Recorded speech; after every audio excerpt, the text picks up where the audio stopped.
Supreme court ने फैजाबाद धरना नजरसानी case की समाअत 22 जनवरी तक मुलतवी कर दी। चीफ जस्टिस काजी फाइज ईसा ने कहा कि मालूम सबको है कि कौन सब कुछ कर रहा था, लेकिन नाम लेने की हिम्मत किसी में नहीं। अटॉर्नी जनरल ने इंक्वायरी कमीशन का नोटिफिकेशन पेश कर दिया। बताया कमीशन फैजाबाद धरने की मुहर्रिकात की तहकीकात करेगा। चीफ जस्टिस ने कहा एक साथ नजरसानी दरखास्तें दायर होना हादसा था या किसी हिदायत पर हुआ, ये TORs में शामिल करें। चीफ जस्टिस ने कहा कमीशन सबको बुला सकता है, जिनके नाम अब्सार आलम ने लिए उन्हें बुलाने का इख्तियार भी कमीशन का है।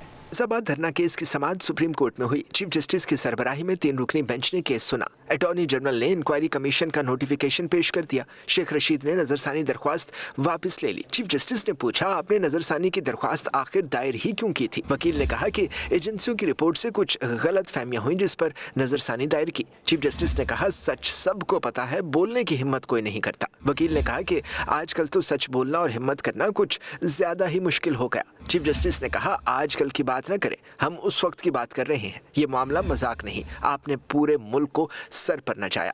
चीफ जस्टिस ने शेख रशीद से पूछा क्या आप अब भी ये सच नहीं बोलेंगे कि किसने नजरसानी का कहा था। शेख रशीद ने कहा उन्हें नजरसानी दायर करने का किसी ने नहीं कहा था। चीफ जस्टिस ने कहा आप जिम्मेदार लोग हैं, वजीर रहे, दिखाएं दिलेरी, सच बताएं। कहा मुल्क का कोई दुश्मन नहीं, अगर आप बैठे हैं तो यही काफी है, आप मुल्क से मुखलिस नहीं है। चीफ जस्टिस ने शेख रशीद को रोस्टम पर बात करने से रोक दिया। चीफ जस्टिस ने कहा नजरसानी दरख्वास्तें इतना अरसा क्यों मुकर्रर नहीं हुई, ये सवाल हम पर भी उठता है। क्या सुप्रीम कोर्ट को उस वक्त बाहर की कुव्वतें कंट्रोल कर रही थी? जाहिर होता है ना सिर्फ अवाम बल्कि सुप्रीम कोर्ट को भी बाहर से चलाया गया। कौन सा मुकदमा लगेगा कौन सा नहीं, इसका फैसला भी किया जाता था। चीफ जस्टिस ने हुक्मनामे में कहा कि अटॉर्नी जनरल ने इंक्वायरी कमीशन की तश्कील का नोटिफिकेशन पेश कर दिया। किसी को इस्तिस्ना नहीं, कमीशन सबको बुला सकता है। जिनके नाम अब्सार आलम ने लिए उन्हें बुलाने का इख्तियार भी कमीशन का है।